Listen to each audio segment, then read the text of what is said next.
అందరికీ నమస్తే, నేను మీ Pavan. Welcome to our channel. ఈ విడుదల రజనీ గురించి మాట్లాడే ముందు విడుదల రజనీని అందరూ టీడీపీ మొక్క అని చెప్పి ఎందుకు మాట్లాడతారో మనం ఈ వీడియోలో తెలుసుకుందాం.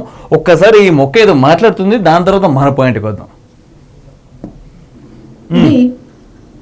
ఇదంతా కూడా ఒక రెడ్ బుక్ రాజ్యాంగం రాష్ట్రంలో నడుస్తుంది. ఓకే. మరి ఈ రోజున ఇది ఎలా అయిపోయిందంటే మన రాష్ట్రంలో ఇది ఒక పాలసీ మాదిరిగా ఇవన్నీ సోదెందుకులే కానీ విడుదల రజనీ మీద పోలీస్ కేసు అయింది. దాని గురించి ఇప్పుడు మాట్లాడుతుందిలే కానీ భయపడుకుంటూ. అసలు విడుదల రజనీ గురించి మనం కొన్ని పాయింట్లు తెలుసుకోవాలి. ఫస్ట్ పాయింట్, 2018లో టీడీపీ పార్టీలోకి వెళ్ళి వైఎస్ఆర్సీపీ పార్టీకి వచ్చింది. చిలకలూరిపేట ఎమ్మెల్యేగా పోటీ చేసింది. అక్కడ ఎలక్షన్ క్యాంపెయిన్ ఎలా చేసిందో చెప్పాలా? నేను చెప్తా, మీరు చూడండి. మీ వీడియోకి ఇట్లా నచ్చితే ఇప్పుడే కామెంట్ చేసేయండి. ఎలక్షన్ క్యాంపెయిన్ చేసే ముందు 100 బుల్లెట్లు బండ్లు తీసుకుంది ఈ మొక్క, టీడీపీ మొక్క విడుదల రజనీ. 100 బుల్లెట్ బండ్లు తీసుకొని అక్కడున్న గల్లీ లీడర్స్ అందరినీ పిలిచి ఒక మీటింగ్ పెట్టింది. ఏమని పెట్టింది?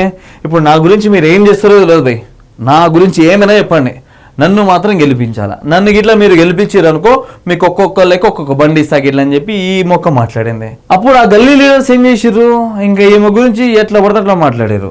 మళ్ళీ దాంట్లో కూడా ఒక షరతు, నేను గిట్లా గెలిస్తే ఆ బండ్లు మీకు ఫ్రీగా ఇచ్చేస్తాను, నేను గిట్లా గెలవకపోతే ఆ బండ్లకి పైసలు మీరే కట్టాలా, నేను ఓడిపోయిన దానికి మళ్ళీ పైసలు కూడా నాకే రిటర్న్ ఇవ్వాలా. ఏంటి, ఒక బుల్లెట్ బండి వచ్చేసరికి 1,40,000-60,000 ఎక్కువనే ఉంటుంది. సో వీళ్ళు ఏం చేసారు, ఆ గల్లీ లీడర్స్ ఈ అక్క గురించి లేనిది ఉన్నది మొత్తం చెప్పేసి ఎలక్షన్లో గట్టిగా గెలిపించేసారు. ఓకే, గెలిపించారు. ఇంకా వాళ్ళకు కూడా పైసలు తగ్గినాయి.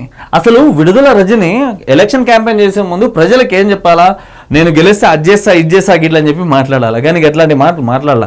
అక్కడ ఉన్న గల్లీ లీడర్స్ అందరినీ పిలిపించి ఒక్కొక్క బుల్లెట్ బండి ఇచ్చేసి నన్ను గెలిపించండి, గెలిపిస్తే మీకే బండ్లు గిట్లా అని చెప్పి ఒక కమిట్మెంట్కి వచ్చింది ఈ విడుదల రజనీ. ఓకే, ఎమ్మెల్యేగా గెలిచింది కదా, కొన్ని రోజులు గట్టిగానే పైసలు సంపాదించుకుంది. దాని తర్వాత వైద్యశాఖ మంత్రిగా ఉన్నప్పుడు ఒక్క ట్రాన్స్ఫర్కి 5 లక్షలు. ఇది ఒక్క ట్రాన్స్ఫర్ చేస్తే 5 లక్షల రూపాయలు.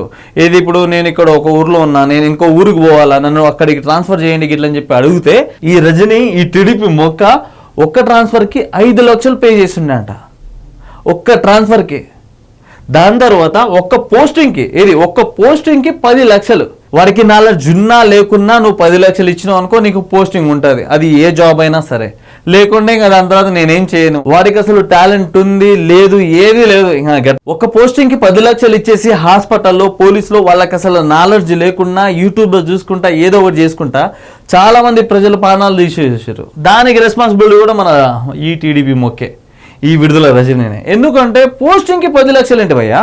ఇప్పుడు కూటమి ప్రభుత్వానికి సంబంధించిన వాళ్ళు ఏం మాట్లాడుతున్నారంటే, ఈ టీడీపీ మొక్క ఈ విడుదల రజనీ కూడా మాట్లాడుతుందిరా కూటమి గురించి. ఈమె చేసిన పనులు ఇట్లాంటివి ఉన్నా కూడా ఇప్పటికీ మాట్లాడుతుంది ఏంట్రా గిట్లా అని చెప్పి చాలా మంది మాట్లాడుతున్నారు. ఇదే రజనీ గురించి ఇంకో ముచ్చట మాట్లాడాలా.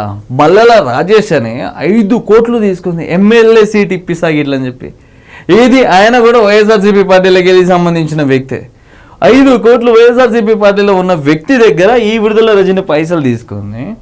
ఏది వైఎస్ఆర్సీపీ పార్టీలో ఉన్న వ్యక్తుల దగ్గర నుంచి మళ్ళీ నార్మల్గా కామన్ ఉన్న పీపుల్స్ దగ్గర వాళ్ళకు వచ్చే పథకాలు తినకుండా ఉన్నదా ఈ విడుదల రజనీ, ఈ టీడీపీ మొక్క? ఫస్ట్ వీళ్ళు యాడికెళ్ళి వచ్చిర్రో మనం తెలుసుకోవాలా. ఎందుకంటే ఒక పార్టీలోకి వెళ్ళినప్పుడు ఆ పార్టీ గురించి బయటికి వెళ్ళి గల్లీజ్గా మాట్లాడదు. ఫస్ట్ పాయింట్, నువ్వు వెళ్ళినావు ఓకే, నీకు ఆ పార్టీ నచ్చాలి, ఆ పార్టీ వదిలేసి వెళ్ళిపోయినావు, వేరే పార్టీలో ఉన్నావు, ఆ పార్టీ గురించే భజన చేయాలి తప్ప నువ్వు ఏ పార్టీలోకి వెళ్ళి వచ్చినావో ఆ పార్టీని మాత్రం మర్చిపోవద్దు. ఈ విడుదల రజనీ గట్లనే మర్చిపోయింది. జగన్మోహన్ రెడ్డి దగ్గరికి వెళ్ళి భజన చేస్తూ ఉంది. ఇది ఈ ట్రాన్స్ఫర్లు పెట్టించిన దానికి ఒక్క ట్రాన్స్ఫర్కి 5 లక్షలు, దానికి కూడా జగన్మోహన్ రెడ్డికి కమిషనే. ఒక్క పోస్టింగ్కి 10 లక్షలు, దానికి జగన్మోహన్ రెడ్డికే. వైఎస్ఆర్సీపీ పార్టీలో మల్లెల రాజేష్ దగ్గర 6 కోట్లు తీసుకున్నారు, ఎమ్మెల్యే సీట్ ఇప్పిస్తా గిట్ల అని చెప్పి.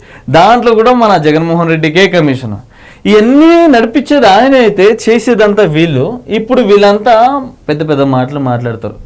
నేను అధికారం వచ్చాను కానీ నేను ఎవరిని మాట్లాడలేదు, నేనంతా ప్రజల మంచిగా చేసుకుంటా పోయినాను, నాకు అసలు ఏమీ తెలియదు ఇట్లని చెప్పి మాట్లాడుతూ ఉంటారు. ఇప్పుడు అసలు కేసు ఎందుకు అయింది ఏమో మీద అంటే దీని గురించి కూడా మాట్లాడుకుందాం మనం. ఒక్కసారి మాట్లాడదాం. మన అక్క ఏదో మాట్లాడుతుంది కదా. అసలు విడుదల రజనీ మీద కేసు ఎందుకు అయిందో తెలుసా? శ్రీ బాలాజీ స్టోన్ క్రషర్ దగ్గర ఈ విడుదల రజనీ 6 కోట్ల రూపాయలు డిమాండ్ చేసిందంట. వాళ్ళు నడిపించేది గుంటూరులో అయితే వాళ్ళ దగ్గర అన్ని పేపర్లు ఉన్నా కూడా ఈమెకి పైసలు కట్టాలి ఇట్లని చెప్పి వీళ్ళు డిమాండ్ చేస్తే వాళ్ళు వెళ్ళి కేసు వేసేసారు ఈ రజనీ మీద, ఈ టీడీపీ మొక్క మీద. ఆ స్టోన్ క్రషర్స్ వాళ్ళు గట్టిగా నిలదీస్తే ఈ రజనీని, లేదు నాకు పైనుంచి ఆర్డర్స్ వచ్చినాయి, మీ దగ్గర నుంచి పైసలు తీసుకోవాలి గిట్లని చెప్పి, సో అందుకోసమే నేను అడిగినాను గిట్లని చెప్పి మాట్లాడేసింది. దాని తర్వాత వాళ్ళు ఏం చేసేసారు, డైరెక్ట్ వెళ్ళి పోలీస్ కేసు వేసేసారు. దాని మీద ఈమె మీద కేసు అయినా. ఏది నువ్వు ఫస్ట్ ఉన్న పార్టీలోనే చక్కగా ఉండుంటే ఇవన్నీ అవుతుండేనా?